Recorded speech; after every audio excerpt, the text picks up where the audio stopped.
Shalom, selamat pagi Ibu Bapak, Saudara yang terkasih dalam Tuhan. Sampai bertemu dengan kami kembali pagi hari ini dalam ibadah online. Walaupun kita terbatas dalam ruang, dalam kita bersekutu pagi hari ini, kami terus percaya bahwa kuasa Tuhan akan mengalir di setiap hati kita.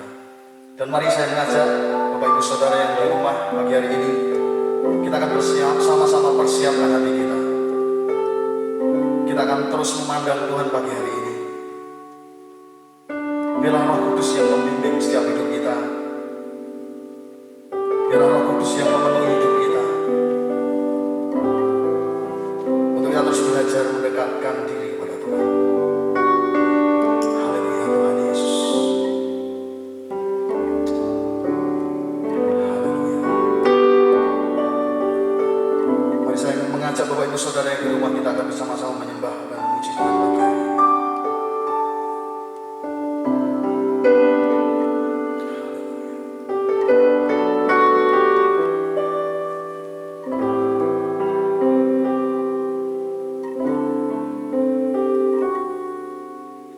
Kemanakah aku dapat pergi menjauhi Roh-Mu Tuhan?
Engkau Tuhan Allah Maha Tahu, betapa dahsyatnya kuasa-Mu, hadirat-Mu kini penuhiku, bawaku mendekat padamu. Engkau Tuhan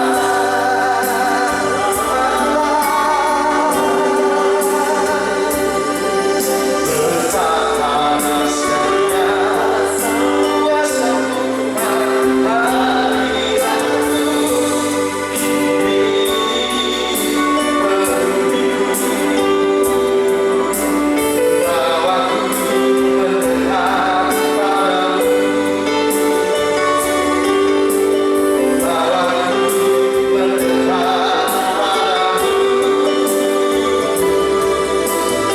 bawaku mendekat padamu.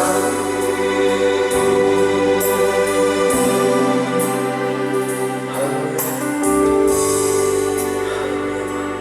Sungguh kami bersyukur bagi Tuhan yang dahsyat dalam hidup kami, Allah yang tidak pernah meninggalkan setiap kami, bahwa kami terus dekat dengan Tuhan, bersekutu dengan Tuhan lebih sungguh lagi. Terima kasih dan bersyukur untuk pagi hari ini. Di dalam nama Tuhan kami Yesus Kristus kami akan mengawali ibadah kami. Haleluya. Amin. Shalom Bapak Ibu, mari terus kita bersuka cita sebab kita memiliki Tuhan sumber kekuatan kita, ya Tuhan kekuatan dan mazmur kita. Mari bersama-sama bersuka cita memuji Tuhan pagi hari ini.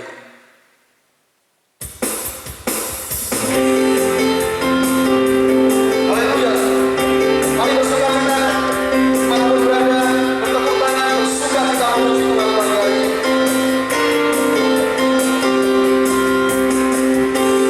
Tuhanlah kekuatan dan mazmurku,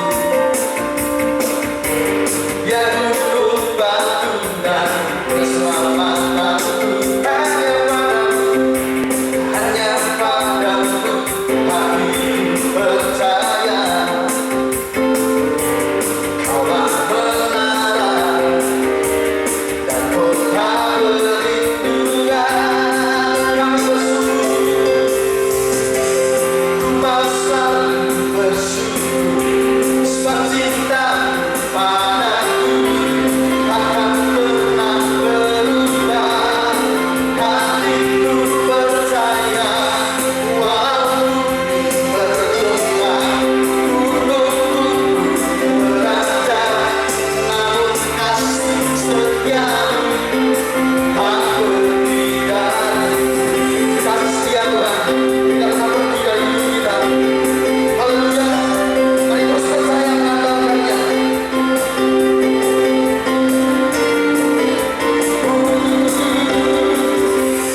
Sebab kasih setia Tuhan tidak pernah berkesudahan, dulu, sekarang, dan sampai selamanya.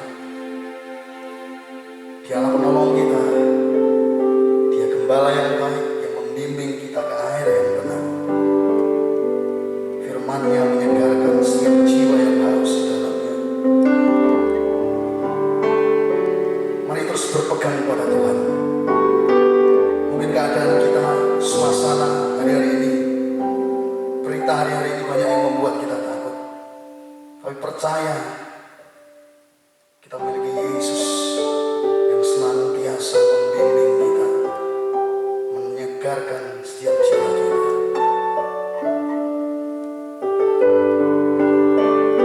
Kita akan persiapkan untuk kita menerima Tuhan.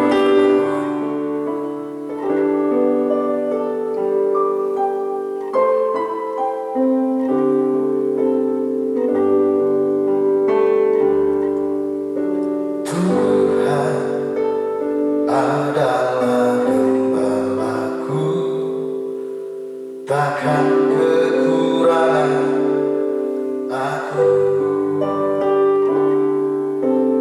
Dia membaringkan aku di padang yang berbumbu hijau. Dia membimbingku hingga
kesempatan hari ini untuk kita sama-sama beribadah, menikmati hadirat Tuhan.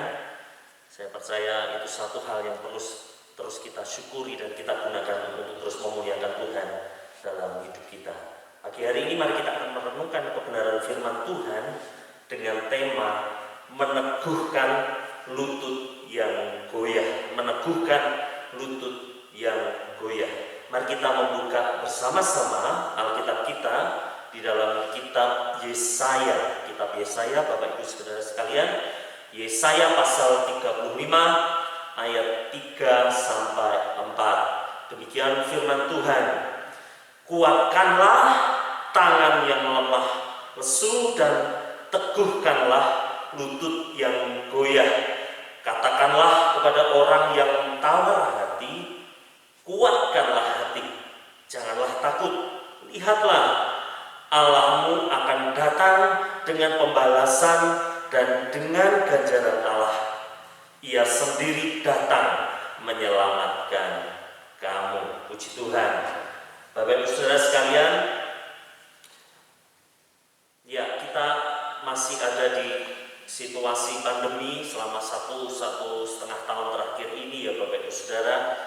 Nah, pandemi yang berdampak kepada berbagai sektor, ya, sektor ekonomi, sektor kesehatan, ya, kemudian sektor bisnis, ya, termasuk juga sektor ibadah kita semua terdampak.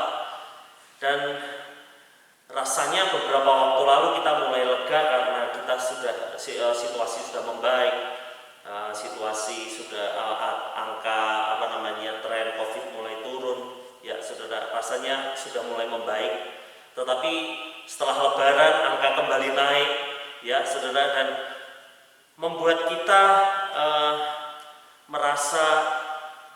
bisa jadi merasa mulai putus asa, mulai lelah, ya saudara, melihat pandemi tidak berakhir tapi naik, ya saudara, mulai muncul suara-suara orang yang mulai putus asa, mulai bertanya, kapan sih harus ini berakhir? Kenapa tidak selesai? Ya saudara, belum lagi ketika kita mulai mendengar saudara-saudara kita yang mulai kita kenal mulai meninggal, dipanggil Tuhan, mereka meninggal dunia karena COVID. Ya, ini membuat sesuatu yang bisa membuat saya dan saudara mulai menjadi lelah, mulai putus asa, ya saudara. Bahasa lainnya dikatakan lutut kita mulai goyah, tangan kita mulai lemas dengan berita-berita ini, melihat situasi yang tak kunjung usai.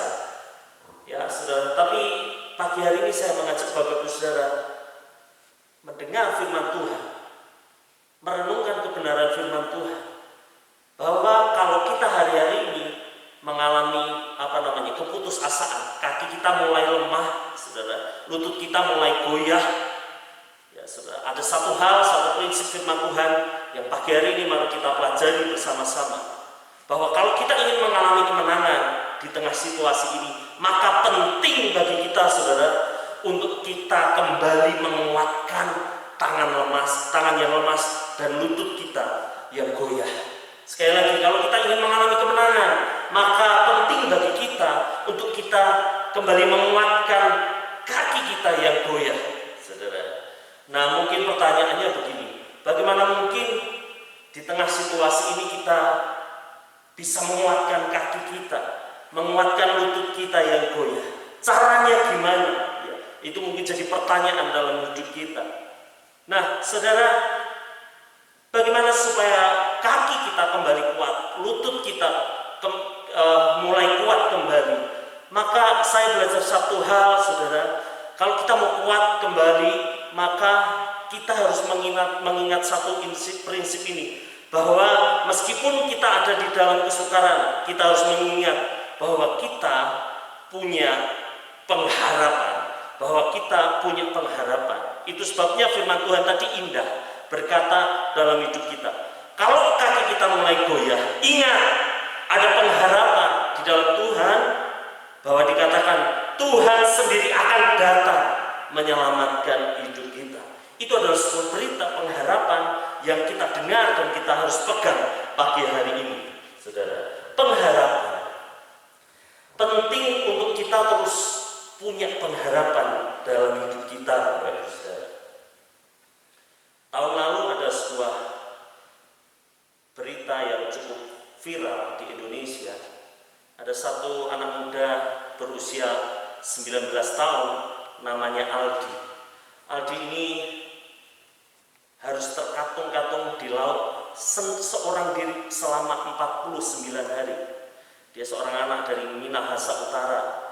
Ya, dia harus terkatung-katung di laut dan ditemukan oleh sebuah kapal berbendera negara Panama jauh dari Indonesia. Dia ditemukan sudah di perairan Jepang, saudara. Nah, apa yang terjadi dengan Aldi Novel ini?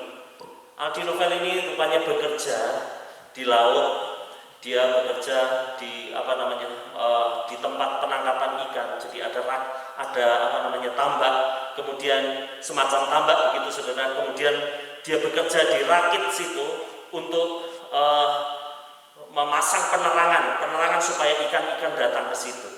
Nah, ketika dia memasang penerangan, dia sedang bekerja, ada ombak yang besar, sehingga rakitnya yang hanya berukuran 2x2 itu dihantam dengan ombak.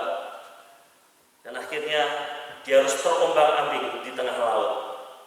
Nah, saudara, ketika dia diselamatkan oleh kapal berbendera Panama ini, orang bertanya bagaimana, wartawan mulai bertanya bagaimana dia bisa bertahan selama 49 hari seorang diri, ya saudara. Lalu dia mulai bercerita. Selama 49 hari itu dia bisa bertahan dengan cara gimana? Dia mulai minum dari air hujan.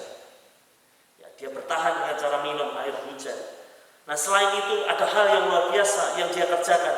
Rupanya ketika dia bekerja, dia membawa Alkitab. Jadi selama 49 hari itu, ya, di rakit yang berukuran 2x2 itu, dia membaca firman Tuhan dan dia bercerita, dia terus memuji Tuhan. Dan ketika dia memuji Tuhan, satu sisi dia mulai lihat kanan kiri, ya saudara, lihat ombak, ya saudara, dia mulai menghitung hari, udah lama dia di tengah laut, mungkin dia mulai kehilangan putus asa. Tapi ketika dia membaca firman Tuhan, ketika dia mulai memuji Tuhan, maka timbul pengharapan dalam hidupnya. Dan itu yang membuat dia bisa semangat dan tetap bertahan meskipun dia terombang-ambing di tengah laut sendirian. Bapak Ibu Saudara, sekali lagi, pengharapan itu penting dalam hidup kita. Itu penting untuk terus kita pegang dalam hidup kita. Pengharapan membuat kita bisa bertahan meskipun kita ada dalam kesulitan. Pengharapan membuat orang tua bekerja keras, cari nafkah buat anak-anaknya, karena dia tahu dengan dia bekerja keras, anak-anaknya ke depan akan ada masa depan yang lebih baik. Pengharapan membuat orang terus bersemangat meskipun dokter sudah angkat tangan memvonis dia tentang penyakitnya. Tapi pengharapan membuat orang terus tetap bisa hidup dengan semangat. Jadi penting kita punya pengharapan dalam hidup kita. Nah, sebaliknya, saudara, apa yang terjadi bila kita tidak punya pengharapan? Kalau kita tidak punya pengharapan, artinya kita kehilangan keyakinan bahwa kesulitan yang kita hadapi tidak bisa kita atasi. Kita tidak punya keyakinan, saudara.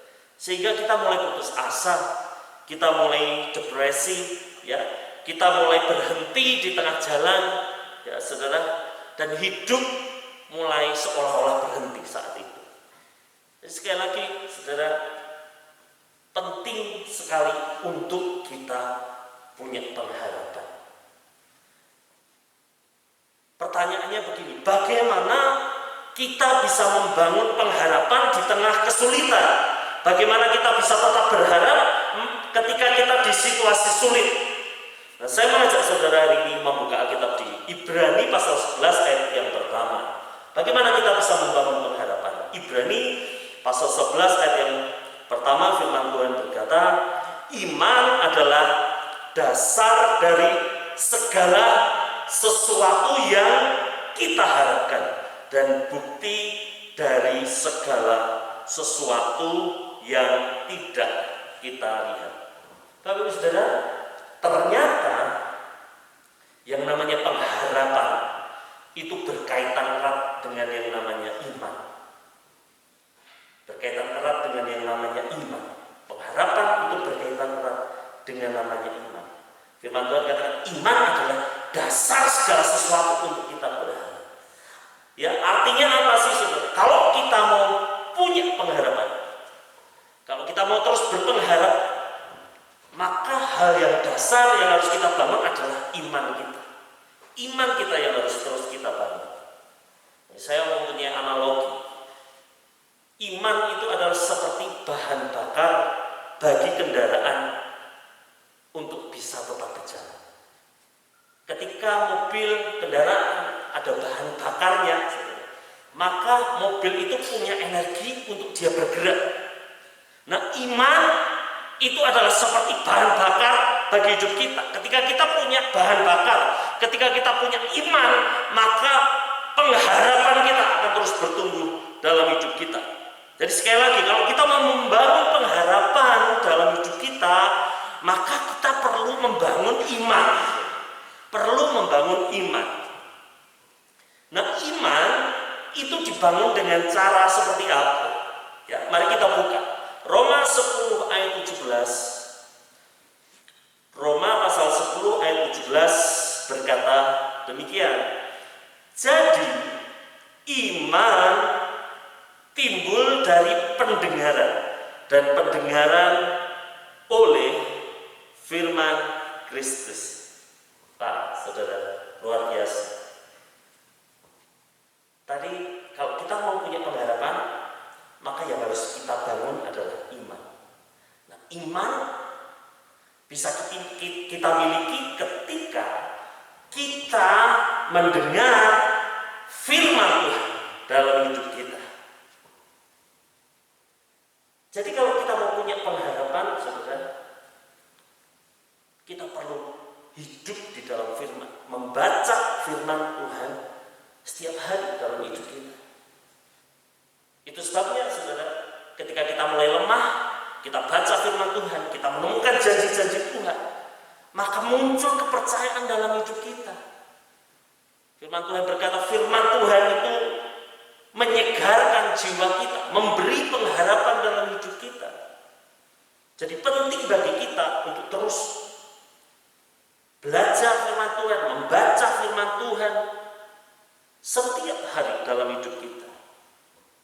Nah, saudara, di tengah pandemi, di tengah kesulitan, memang saudara, ibadah kita dibatasi. Ya, maka jelas ketika saya merenungkan kebenaran firman Tuhan ini, saudara, wow, ini situasi yang sungguh iblis manfaatkan sedemikian rupa. Di tengah kesulitan seperti ini, sarana yang biasanya kita pakai untuk bertumbuh, salah satunya adalah ibadah. Kita tidak bisa ibadah. Anda bisa bayangkan dampaknya kalau kita tidak ibadah, maka iman kita bisa jadi lemah. Dan kalau iman kita lemah, maka kita tidak punya pengharapan. Nah, saudara, minggu lalu Mas Jasmin sampaikan bagus bagi kita. Salah satu hikmah dari pandemi adalah gini, adalah supaya kita, jemaat Tuhan, itu belajar dewasa. Dengan cara apa sih, saudara? Dengan cara begini, iman kita tidak mulai hanya bergantung pada ibadah di gereja, tidak bergantung kepada orang lain, tetapi secara pribadi, saudara, kita mulai bersekutu dengan Tuhan, kita bersekutu secara pribadi dengan keluarga, kita bangun persekutuan dengan Tuhan, kita baca firman Tuhan, ya, saudara. Dan saya percaya ketika kita baca firman Tuhan, iman timbul dalam hidup kita. Dan ketika iman timbul dalam hidup kita, maka pengharapan itu terjadi dalam hidup kita. Jadi penting kita membangun iman. Bapak Ibu Saudara, di tengah pandemi kita didengungkan untuk memperhatikan imun kita. Tapi hari ini ada satu tambahan, Tuhan ingatkan. Bukan hanya imun yang perlu kita bangun, tapi iman dalam hidup kita perlu kita bangun. Nah, mari kita belajar lebih dalam tentang firman Tuhan ini. Nah, penting bagi kita untuk bukan bukan hanya sekedar bangun iman, Bapak Saudara, bukan hanya sekedar percaya, tapi mari kita mulai belajar untuk mempercayakan hidup kita kepada Tuhan. Mari kita buka Alkitab kita di dalam Yakobus pasal 2 ayat 17. Yakobus pasal 2 ayat 17. Jika iman itu tidak disertai perbuatan, maka iman itu pada hakikatnya adalah mati. Bapak Ibu Saudara, kalau kita mau mengalami kemenangan dalam hidup kita, mari jangan hanya sekedar percaya kepada Tuhan, tapi mulai belajar mempercayakan hidup kita kepada Tuhan. Artinya apa sih, Saudara? Kekristenan bukan hanya bicara tentang atau berhenti tentang pengetahuan. Oh, kita ngerti bahwa Tuhan adalah Tuhan yang bisa menolong hidup kita. Kita ngerti bahwa Tuhan adalah juru selamat hidup kita, perlindungan kita. Tapi apakah sungguh-sungguh kita, apakah dari hidup kita sungguh-sungguh mulai belajar untuk mempercayakan hidup kita sama Tuhan? Saudara, antara percaya sama mempercayakan diri itu dua hal yang berbeda. Di tahun 1800-an, saudara, ada seorang yang bernama Charles Blondin, ya, Charles Blondin. Siapa Charles Blondin, saudara? Charles Blondin adalah orang pertama yang menyeberang air terjun Niagara di atas seutas tali. Dia adalah orang yang pertama. Dia berjalan dari ujung kiri, ujung sini sampai ke ujung sana di atas seutas tali. Nah, saudara, banyak orang berkumpul di sana, orang Amerika, orang Kanada berkumpul menyaksikan. Mereka ingin menjadi saksi apakah benar Charles Blondin ini bisa menyeberang di atas air terjun Niagara di atas seutas tali. Saudara, ketika Blondin mulai berjalan dari satu sisi ke sisi sana, orang semua melihat. Ya, saudara, dia mulai berjalan sambil beratraksi. Dia pakai tongkat. Kemudian dia sempat berhenti di tengah untuk minum. Wah, semua orang kagum, saudara. Lalu sampailah dia di ujung. Ketika dia sampai di ujung, semua orang bertepuk tangan. Lalu Charles Blondin berkata, apakah kamu percaya kalau saya bisa balik ke sana kembali? Dia bilang gitu. Semua orang bilang begini, saya percaya kamu bisa balik lagi. Lalu Charles Blondin melanjutkan pertanyaan, kalau percaya, siapa yang mau saya gendong untuk berjalan dari sini ke sisi sana? Ya, saudara. Wah, tidak ada yang berani. Ada satu anak, tiba-tiba muncul satu anak kecil. Dia berani, saya berani. Wah, semua orang terkagum. Saudara, siapa anak kecil ini? Ya, saudara. Lalu anak kecil ini digendong sama Charles Blondin. Dia mau berjalan. Berjalan, semua orang kagum. Dan akhirnya Charles Blondin bisa menggendong anak ini sampai ujung. Saudara, wartawan mulai berkumpul bertanya kepada dia. Fokusnya bukan hanya kepada Charles Blondin lagi, tetapi fokusnya juga kepada anak kecil. Anak ini diinterview. Ya, kenapa kamu berani ikut nyebrang di atas? Lalu anak ini berkata, karena Charles Blondin Bapak saya mempercayai Bapak saya. Saudara, sekali lagi, percaya dan mempercayai adalah dua hal berbeda. Saudara, mungkin banyak orang berkata, aku percaya kepada Yesus, aku percaya Tuhan menyelamatkan hidupku di tengah situasi sulit ini, aku percaya. Tapi, saudara, firman Tuhan hari ini ajarkan kepada kita, jangan berhenti kepada sampai percaya, tetapi kita melanjutkan kepada tingkat yang lebih dalam, yaitu belajar mempercayakan hidup kita kepada Tuhan. Saudara, saya tidak tahu pergumulan saudara. Saudara mungkin bergumul dengan perekonomian hari ini. Saudara mungkin bergumul dengan hebat karena penghasilan saudara menurun. Saudara sudah berusaha sedemikian rupa hari-hari ini, mencoba sedemikian rupa. Saudara, ada satu hal, mari kita belajar di tengah situasi yang tidak mudah ini. belajar mempercayakan diri kita kepada Tuhan. Amin Bapak Ibu Saudara. Jadi saya ulang, prinsipnya begini, di tengah kesulitan kaki kita bisa goyang, kaki kita bisa lemas, kaki kita, lutut kita bisa goyang. Nah, supaya kita menang, lutut kita harus kuat. Nah, caranya supaya lutut kita tetap kuat adalah apa tadi saudara? Kita punya pengharapan. Nah, pengharapan itu bisa terjadi ketika kita membangun iman kita. Iman kita bisa dibangun dengan cara apa saudara? Dibangun ketika kita terus merenungkan firman Tuhan, bersekutu dengan Tuhan, belajar membangun persekutuan Tuhan dengan Tuhan.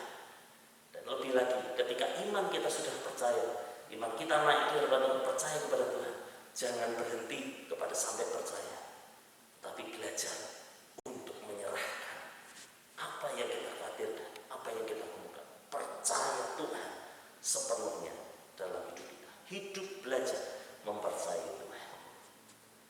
Nah, saya mau mengajak saudara hari ini mengakhiri kebenaran firman Tuhan ini dengan membuka kitab Mazmur Bapak Ibu Saudara.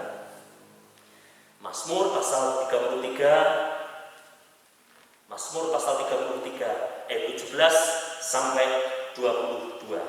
Dimanapun Bapak Ibu Saudara berada hari ini, saya mengajak Bapak Ibu Saudara membaca firman Tuhan ini bersama-sama, membaca firman Tuhan dengan keras. Mazmur 33 ayat 17 sampai 22 firman Tuhan berkata, kuda adalah harapan sia-sia untuk mencapai kemenangan, yang sekalipun besar ketangkasannya tidak memberi keluputan. Sesungguhnya mata Tuhan tertuju kepada mereka yang takut akan Dia, kepada mereka yang berharap akan kasih setia-Nya, untuk melepaskan jiwa mereka daripada maut dan memelihara hidup mereka pada masa kelaparan. Jiwa kita menanti-nantikan Tuhan. Dialah penolong kita dan perisai kita. Ya, karena Dia hati kita bersuka cita, sebab kepada nama-Nya yang kudus kita percaya. Ayat 22 berkata, kasih setiamu ya Tuhan kiranya menyertai kami seperti kami berharap kepada-Mu. Sekali lagi saudara, di tengah situasi yang tidak mudah, ada pengharapan di dalam Tuhan. Pengharapan bukan hanya sekedar perasaan optimis bahwa kita bisa lalui ini, tapi pengharapan berarti secara rohani, secara spirit kita mempercayakan hidup kita, pengharapan kita pada Tuhan. Firman Tuhan Mazmur berkata, bukan kepada kita berharap bukan kepada kuda, ya saudara. Kuda bicara tentang apa sih? Kekuatan yang mungkin kita sedang miliki hari-hari ini. Tapi pengharapan kita taruh kepada Tuhan yang tidak pernah berakhir kasih setianya dalam hidup kita. Saya percaya dimanapun Bapak Ibu Saudara berada, apapun pergumulan kita, Tuhan akan terus melanjutkan kasih setianya dalam hidup kita. Amin. Tuhan memberkati kita. Mari kita boleh sama-sama datang kepada Tuhan. Kita boleh masuk ke hadirat Tuhan, memohon kekuatan Tuhan diberikan dalam hidup kita.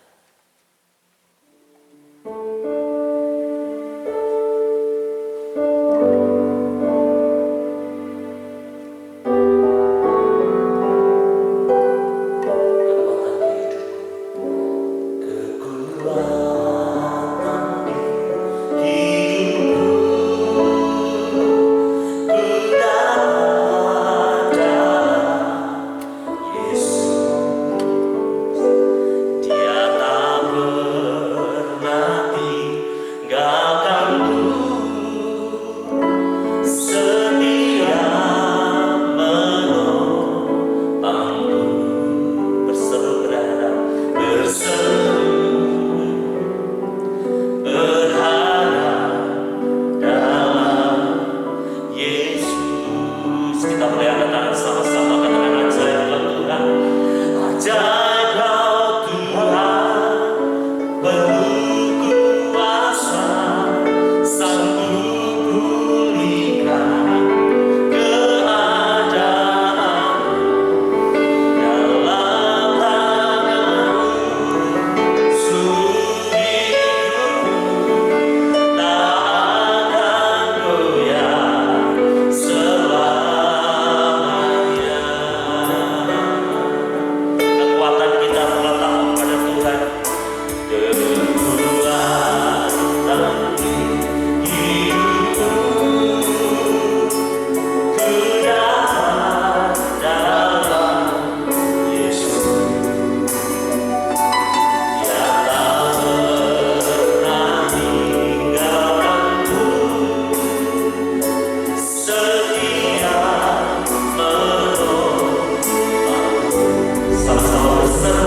ingatkan bahwa di tengah kesulitan ini kami tidak sendiri.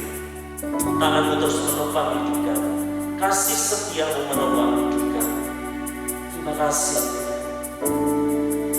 Bapak-Bapak hari ini berdoa. Di setiap kami dimanapun kami berada, kami yang sedang bergumul hari ini, kami bergumul untuk kesulitan-kesulitan yang sedang kami hadapi hari ini. Bapak hamba berdoa, dimanapun jemaatku berada hari ini, teguhkan hati mereka untuk belajar mempercayai Tuhan. Bangkitkan pengharapan.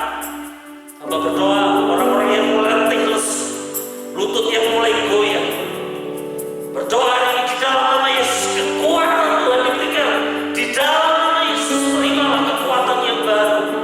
Terimalah kekuatan yang baru. Pengharapan di dalam Tuhan selalu ada. Pengharapan di dalam Tuhan dinyatakan dalam hidupmu di dalam nama Yesus. Jemaatku yang hari ini bergumul dengan kesakitan, sakit penyakit dalam hidupnya, hamba berdoa dimanapun mereka berada, dijamah Tuhan di dalam nama Yesus disembuhkan. Oh nama Yesus, terima kasih, terima kasih buat Tuhan yang setia, kasih setiap orang yang setia, terus mengalir dalam hidup kami. Kami mengucap syukur. Terima kasih buat firman-Mu. Terima kasih. Kau akan mengerjakan firman-Mu dalam hidup kami hari demi hari, hari demi hari. Kami berjalan dari hari ke hari bersama dengan Tuhan. Terima kasih. Bapak Ibu Saudara, kesempatan ini saya mengajak Bapak Ibu Saudara hari ini untuk mari sama-sama kita boleh menaikkan doa syafaat. Saudara, mari kita berdoa. Mari kita boleh berdoa. Bapa kami hari ini kesempatan pada hari ini kami juga menaikkan doa kami. Kami berdoa bagi bangsa, negara kami yang kami kasih, Indonesia. Bapak kami berdoa terus memohon supaya Engkau yang mengambil kendali atas bangsa kami.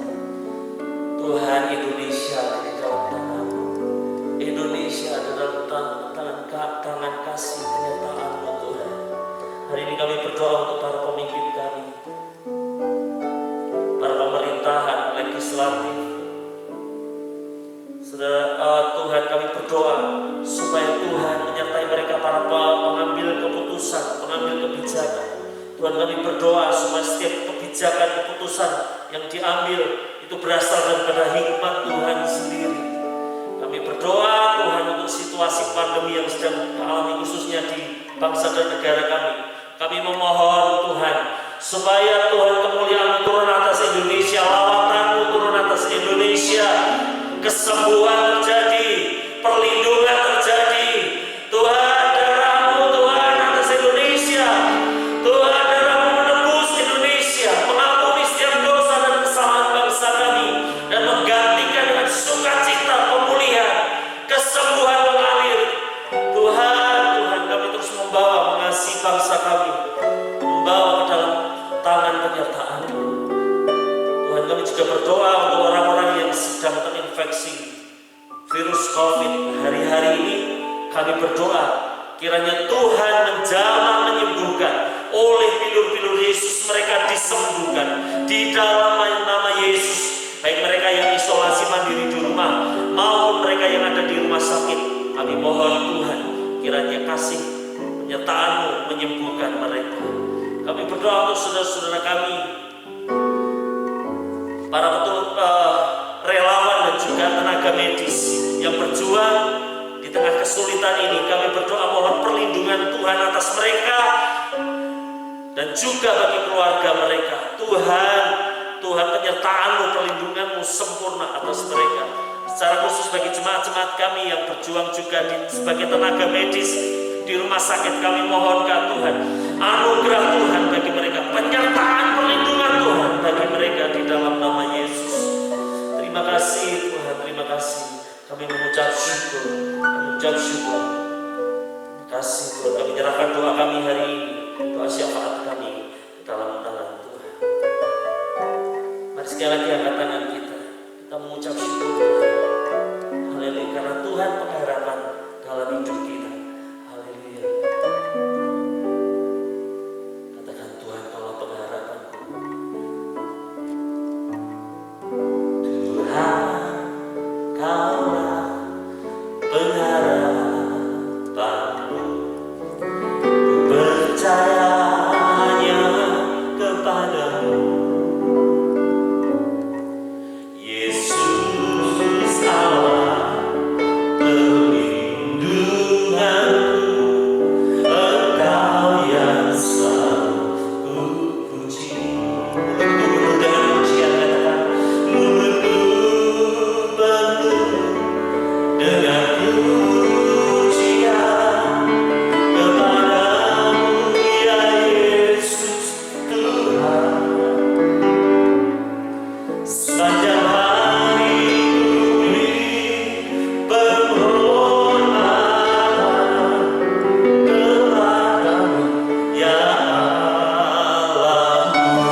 firman-Nya dilanjutkan, kasih setiap Tuhan dinyatakan, pengharapan dinyatakan kembali dalam hidupmu.